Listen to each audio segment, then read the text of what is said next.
ইয়াকা না'বুদু ওয়া ইয়াকা নাস্তাইন। বান্দা আমার কাছে সাহায্য চাচ্ছ, তাহলে পরের আয়াতগুলো মনে রেখো। ইহদিনাস সিরাতাল মুস্তাকিম, সাহায্য পেতে হলে সিরাতে মুস্তাকিমের পথে চলতে হবে। সিরাতাল্লাযিনা আন'আমতা আলাইহিম, আল্লাহর নিয়ামত প্রাপ্ত বান্দা নবী রাসূল সাহাবীদের পথে চলতে হবে।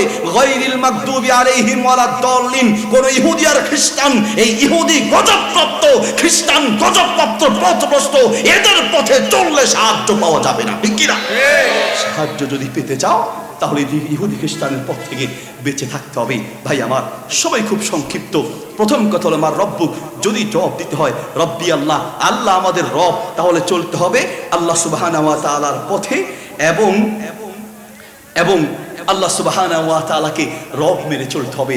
আল্লাহকে আমরা রব হিসেবে অনেক ক্ষেত্রে অস্বীকার করার আমাদের ঈমান ভঙ্গের একটা বড় কারণ, আল্লাহ ছাড়া আমরা অন্যদের কাছে সাহায্য চাই। টিকটিকির কাছে পর্যন্ত সাহায্য চায়, আপনার ওই যে ইঁদুরের কাছে পর্যন্ত সাহায্য চায়। একটা বাচ্চার দাঁত পড়ে গেছে, ইঁদুরের গর্তের কাছে গিয়ে ইঁদুর মামা আমার একটা আমার দাঁতটা নিয়ে তোমার একটা ভালো দাঁত আমারে দাও, তাহলে সাহায্য চাইলেন কার কাছে? ইঁদুরের কাছে। কত কুসংস্কার যে আমাদের দেশে আছে।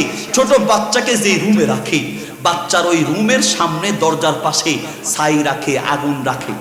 বাচ্চা দেখতে হলে ছাই আর আগুনে হাত পাও গরম করতে হবে, তারপরে বাচ্চা দেখতে হবে। আল্লাহর কসম, কোন ছাই আর আগুন মানুষের বিপদ দিতেও পারে না, নিতেও পারে না, ঠিক কিনা? ভাই আমার কি দিয়ে বুঝাই, আমার কয়েক বছর আগে চোখের কোনা এলনা উঠছিল। এলনা ছিলেন? এলনা এটা কি কয়? আইননি উঠছে চোখের কোনায়। তো আমার একজনে বলে, হুজুর আপনারে শরমে এতদিন বলি নাই, কিন্তু আপনার এটা বড় হয়ে গেছে, ব্যথা পাচ্ছেন, এই জন্য বলতেছি একটু মসজিদের পিছনে আসেন। গেলাম মসজিদের পিছে, হুজুর একটু দাঁড়াইলাম। বাসায় গেছে একটা ছোট্ট ছেলে ধরে নিয়ে আসছে, নিয়ে এসে হুজুর একটু বসেন। কেন ভাই? ওই যে আপনার আইনুনি আছে, এটার জন্য একটা চিকিৎসা আছে। বসাইয়া ওই যে বাচ্চাটার চেন খুলে লিপস্টিক বের করে ওই যে $3-4 দিলে আপনার আইনুনি ভালো হয়ে যাবে। সুবহানাল্লাহ, নাউজুবিল্লাহ। ঈমান মজবুত করতে হবে। নাম্বার 1, আল্লাহ ছাড়া কাউকে রব মানি না, আল্লাহ ছাড়া পৃথিবীর কারো কাছে সাহায্য চাইবো না। একমাত্র সাহায্য চাইবো কার কাছে? আল্লাহ সুবহানাহু ওয়া তাআলার কাছে।